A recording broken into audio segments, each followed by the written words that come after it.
And joining me now is Devin Couchman from Sexual Assault Support Services to talk about fundraising and a initiative this week. Welcome, Devin. Hi, how's it going? Doing well. Thank you for joining me. So let's start and talk about Denim Day, which is coming up this Wednesday. Yeah, so it's happening on the 29th.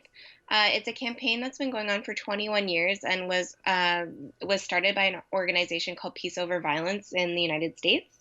And they do it at the end of April because it coincides with their Sexual Assault Awareness Month. Ours doesn't start until May, so you'll be seeing a lot more about Sexual Assault Awareness Month from me coming up in May. But Denim Day is actually one of the longest running sexual violence prevention and education campaigns in the history of these campaigns. And its biggest goal is to bring awareness to victim blaming and the destructive myths that surround sexual violence. All right, so there's a story behind that. Maybe you could share it with our viewers. Yeah, so it started in 1992. So basically, what happened was an 18-year-old girl was taken out by her 45-year-old driving instructor. And on her first driving lesson, he actually forcibly raped her. She ended up reporting the rape to the police. He was arrested and convicted and then spent some time in jail. And then in 98, he appealed his conviction, saying that it was actually consensual sex. And this went up to the Italian Supreme Court. Sorry, I don't think I said that earlier, but this is happening in Italy. It went up to the Italian Supreme Court, who overturned the conviction, saying that because the victim was wearing really tight jeans, she had to have helped take them off. So this means that she was consenting because she actually removed those jeans, something that they call the jeans alibi in Italy now. So basically, after this happened, the women in the Italian parliament basically staged a protest against this, saying, like, why did this happen? And for this protest, they wore jeans on the steps of the Supreme Court. So this was seen by the Foundation Peace Over Violence in the States. And the following year, in 1999, they held their first Denim Day. And obviously, you just alluded to the fact that this happened in Italy, but we know that this type of victim blaming is something that happens even to this day and even here in Canada. Oh, absolutely. It happens everywhere.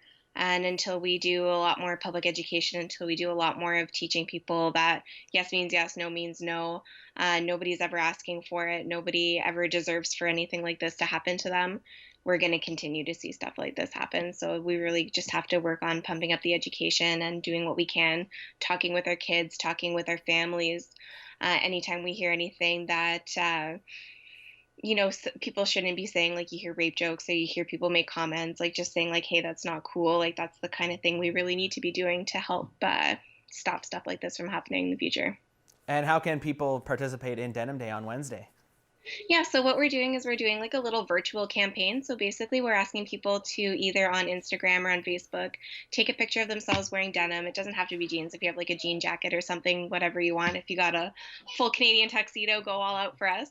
And then we're just saying use the hashtag Denim Day and tag us in your pictures so we can see the pictures that you're doing, and we'll probably repost some of them.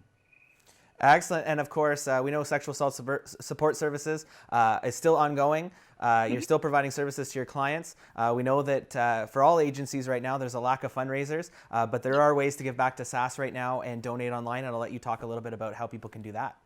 Yeah, so the biggest way you can donate online right now is by visiting our website. It's www.sasforwomen.ca.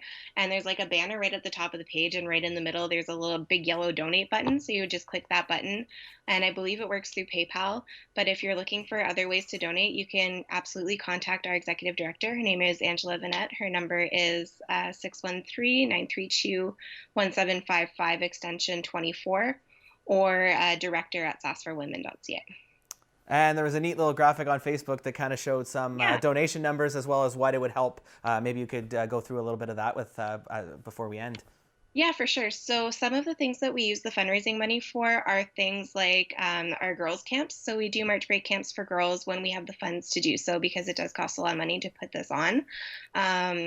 We also do art group once a week. We need art supplies for our ladies. That's something that fundraising goes to. We do support group once a month for our snacks for the ladies for that.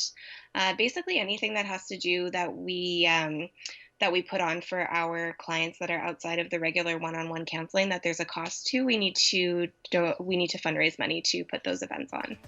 Absolutely, and of course, if anybody is in need of help in a crisis situation, SAS is there, so we encourage them to reach out. Yeah, so you can always contact the center if you're looking for counseling. The number is 613-932-1755, and we have a French and an English crisis line. Awesome. Well, on that note, Devin, thank you so much for joining me and enlightening our viewers on all these initiatives and fundraisers, and hopefully the community supports them. Great. Thanks for having me. I look forward to seeing everybody's denim pictures on Wednesday.